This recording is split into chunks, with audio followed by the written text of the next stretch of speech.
আসসালামু আলাইকুম রহমতুল্লাহি ওয়া বারাকাতুহু। আলহামদুলিল্লাহ, মহান রবের কাছে অনেক অনেক বেশি শুকরিয়া, যিনি আমাদেরকে আমাদের জনপ্রিয় সিরিজ সবার জন্য কোরআন শিক্ষা সিরিজের দশম ক্লাসটা শুরু করার তৌফিক দিচ্ছেন। তো আলহামদুলিল্লাহ, আমরা সবার জন্য কোরআন শিক্ষা সিরিজের দশম ক্লাসটা সূরাতুন নাস, ঐতিহাসিক একটি সূরা, যা আমাদের সবারই পছন্দ। ওই সূরা দিয়ে আমরা শুরু করতে যাচ্ছি। তো সূরাতুন নাস আল্লাহ তাআলা কেন নাযিল করলেন, কি আলোচনা করলেন, এর কিছু আলোচনা আমরা সূরা ফালাকের মধ্যে করে এসেছি। এরপর আমরা বলি যে সূরাতুন নাস মুআওয়াযাতাইন, যে দুইটা সূরা দিয়ে আশ্রয় প্রার্থনা করা হয়, এই দুইটা সূরার একটা ঐতিহাসিক সূরা। সর্বোপরি মুহাম্মদ রাসূলুল্লাহ সাল্লাল্লাহু আলাইহি সাল্লামকে এক ইহুদি মহিলা, ইহুদিরা যখন জাদু করছিল, ওই জাদুর প্রভাব থেকে মুক্ত করার জন্য আল্লাহ তাআলা এই দুইটা সূরা নাযিল করছিলেন। তাফসীর ইবনে কাসিরের মধ্যে আসছে যে রাসূলুল্লাহ সাল্লাল্লাহু আলাইহি সাল্লাম প্রায় 6 মাস এই জাদুগ্রস্ত অবস্থায় ছিলেন। আল্লাহ তাআলা এই দুইটা সূরার মাধ্যমে আল্লাহ রাসূল সাল্লাল্লাহু আলাইহি সাল্লামকে মুক্ত করছেন। তো এই সূরাগুলো প্রমাণ করে যে রাসূলুল্লাহ সাল্লাল্লাহু আলাইহি সাল্লামের পরেও যদি কেউ এমন কোনো ক্ষতির সম্মুখীন হয়, তাহলে এই দুইটা সূরা যদি কেউ তেলাওয়াত করে সব সময়, তাহলে মুক্ত থাকতে পারবে। আর এখনকার সময়ে যেহেতু ব্ল্যাক মিউজিকের অনেক বেশি প্রভাব, বিভিন্ন জাদুর প্রভাবে আমরা অনেকেই ক্ষতিগ্রস্ত। তো যদি আমরা এই দুইটা সূরার আমল সবসময় করতে পারি, তাহলে 5 ওয়াক্ত নামাজের পরে অন্তত যদি আমরা একবার করে পরে আমরা আমাদের শরীরে ফু দিয়ে রাখি, তাহলে অন্তত সমস্ত রকমের খারাপি থেকে, জাদুর প্রভাব থেকে আমরা মুক্ত থাকতে পারবো ইনশাআল্লাহ। তো এই দুইটা সূরার অনেক ফজিলত আমরা দেখে নেব ইনশাআল্লাহ।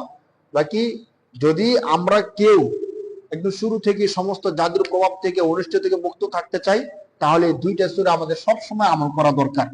তো সূরা ফালাক এর আলোচনা পূর্বের ক্লাসে আমরা করছি। এখানে আমরা আলোচনা করব সূরাতুন নাস নিয়ে।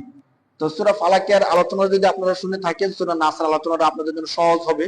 শুধু এতটুকু না, আমরা বলি যে আমাদের ক্লাসগুলোর ধারাবাহিকতা একটা আছে।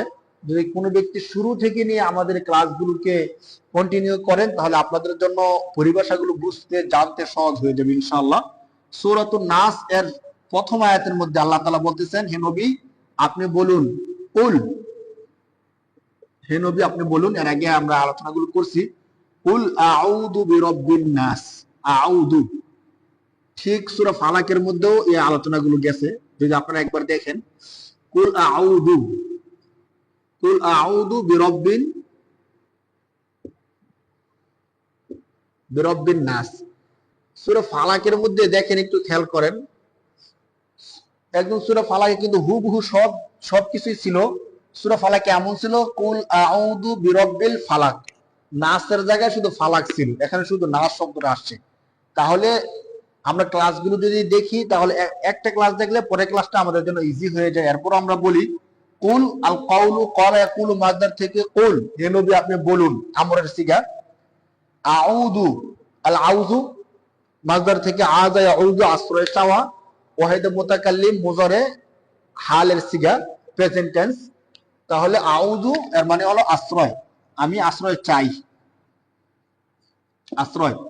বা হরফুল জর, এর আগে আমরা বলছিলাম এমন হরফ যে হরফ শব্দের শুরুতে আসলে শব্দের শেষে জের প্রদান করে। রব্বুন মানে রব, প্রতিপালক, ইসিম, যাকে আমরা নাউন বলি। আর নাস মানুষের, তাহলে নাস এটাও নাউন, নাম, মানুষ যে জাতি আছে, মানুষ জাতি। তাহলে আল্লাহ তাআলা বলতেছেন, হে নবী, প্রথম আয়াতের মধ্যে আল্লাহ বলছেন যে হে নবী আপনি বলুন, আমি ওই রবের কাছে আশ্রয় চাচ্ছি যিনি মানুষের রব। কুল, হে নবী আপনি বলুন, আউযু আমি আশ্রয় চাই, বিরব্বি রবের, আর নাস মানুষের, আমি মানুষের রবের আশ্রয় চাই। কুল আউযু বিরব্বিন নাস। তাহলে এখানে নতুন তেমন কোনো শব্দ নাই। আর নাস অর্থ মানুষ, না নাউন, ইসিম। আউযু, আদা ইয়াউযু আউযুন, নাসরা শুরু থেকে বাপ, অর্থ হলো আশ্রয় চাওয়া। কুল আউযু বিরব্বিন নাস, হে নবী আপনি বলুন, আমি মানুষের রবের আশ্রয় চাই। 1 নম্বর আয়াত। 2 নম্বর আয়াত, মালিকিন নাস, একদম ইজি। একটু যদি আমরা খেয়াল করি, মালিক অর্থ মালিক, অধিপতি। হ্যাঁ, তাহলে মালিকুন অধিপতি বা মালিক, এটা ইসিম, নাউন, মালিকিন নাস। একদম সহজ। তো মালিকিন নাস, মালিকিন নাস মানুষের মালিক, মুযফ মুযফ ইলাই, আন্নাস নাউন, মালিক নাউন, হ্যাঁ নাম। তাহলে মালিকিন নাস এর অর্থ হলো মানুষের মালিক। প্রথম বলছে আউযু বিরব্বিন নাস, আমি মানুষের রবের আশ্রয় চাচ্ছি। দ্বিতীয় বলতেছেন মালিকিন নাস, যিনি মানুষের মালিক, মানুষের অধিপতি। তো নাস অর্থ মানুষ, মালিক অর্থ অধিপতি বা মালিক, আমরা মালিকও বলি। 3 নম্বর আয়াতের মধ্যে বলতেছেন ইলাহিন নাস, একদম কাছাকাছি। ইলা ইলাহিন নাস, ইলাহুন, ইলাহ অর্থ মালিক, ইলাহ রব, উপাস্য। ইলাহিন নাস মানুষের যিনি উপাস্য, অর্থাৎ মানুষ যার উপাসনা করে।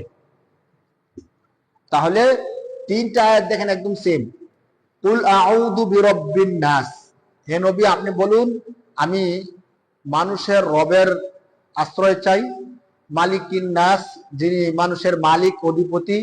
ইলাহিন নাস, যিনি মানুষের ইলাহ, যিনি যিনি মানুষের উপাস্য, মানুষ যার উপাসনা করে। ইলাহুন লা ইলাহা, কোনো উপাস্য নাই, ইলাহিন নাস। তাহলে এতগুলো বলার পরে এগুলো কিন্তু গুরুত্ব বোঝানোর জন্য, গুরুত্ব বাড়ানোর জন্য এই বিষয়গুলো বারবার আছে, অথচ এই 3টা শব্দ একটা শব্দের মধ্যে যথেষ্ট হয়ে যায়। এতগুলো বলার পরে যে বিষয়টা এখনো বলবে সেই বিষয়টা হলো মূল, যে আমি মানুষের রবের কাছে, মানুষের মালিকের কাছে, মানুষের অধিপতির কাছে আমি আশ্রয় চাই। কিসের থেকে আশ্রয় চান? মিন শাররিল ওয়াসওয়াসিল খান্নাস। দেখেন এটা হলো মূল বিষয় আসছে, মিন হরফুল জর। এর আগে আমরা আলোচনা করছিলাম মিন শাররিল, অনিষ্ট থেকে, মিন শাররিল ওয়াসওয়াস,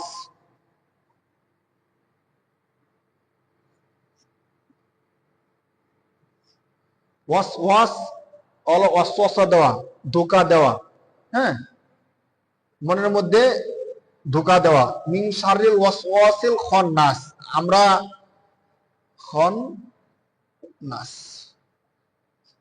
খন্নাস কি সাধারণত কেউ খারাপ হলে তাকে আমরা খন্নাস বলে ফেলি। হ্যাঁ খন্নাস আমাদের জন্য একটা কেমন একটা শব্দ হয়ে গেছে। খন্নাস এর ফাআলুন, খন্নাসুন থেকে খন্নাস, এটা এখন ইসিম ধরা যায়, নাউন, মানে যে পিছনে চলে যায়। এমন ব্যক্তির বা এমন জিনিসের ধোঁকা থেকে, যে জিনিস মানুষের দিলে ধোঁকা দিয়ে, হৃদয়ের মধ্যে ধোঁকা দিয়ে পিছনে চলে যায়, অথবা পিছনে থেকে যে মানুষকে ধোঁকা দেয়, তার অনিষ্ট থেকে আশ্রয় প্রার্থনা করছি। তাহলে স্বাভাবিকভাবে পিছনের কয়েকটা অর্থ অর্থ হতে পারে, যে মানুষ আমাদের পিছনে আমাদের গীবত করে তার অনিষ্ট থেকে, অথবা পিছনে আর আরেকটা অর্থ হলো অদৃশ্য, যে নাকি ধোঁকা দিয়ে অদৃশ্য হয়ে যায়। আর শয়তান, জিন ইত্যাদি যারা আছে তারা আমাদের দিলের মধ্যে অস্বস্থার সৃষ্টি করে পিছনে চলে যায়, বা তাদেরকে আমরা দেখি না। ওই দৃষ্টিকোণ থেকে এখানে অস্বস্তিল খন্নাস এর মাফহুম হবে যারা জিন, বদ জিন ইত্যাদি যারা আছে। তাহলে মিন শাররিল ওয়াসওয়াসিল খন্নাস, খন্নাসের অর্থটা বুঝি খন্নাস যে পিছনে চলে যায়, ওয়াসওয়াস ওয়াসওয়াসার ধোঁকা দিয়ে, ধোঁকা দিয়ে যে পিছনে চলে যায়। তাহলে অর্থটা শেষের থেকে যদি হয় ধোঁকা দিয়ে যে পিছনে চলে যায় তার অনিষ্ট থেকে আমরা আশ্রয় প্রার্থনা করছি। খন্নাস ইসিম নাউন, আল ওয়াসওয়াস এর অর্থ ধোঁকা দেওয়া, ওয়াসওয়াসুন ফাআলালুন। মিন শাররি, মিন এর আগে গেছে, শারুন মানে হলো অনিষ্ট, মিন অর্থ থেকে। মিন শাররিল ওয়াসওয়াসিল খান্নাস, যে ধোঁকা দিয়ে পিছনে চলে যায় তার অনিষ্ট থেকে আমরা আশ্রয় প্রার্থনা করছি।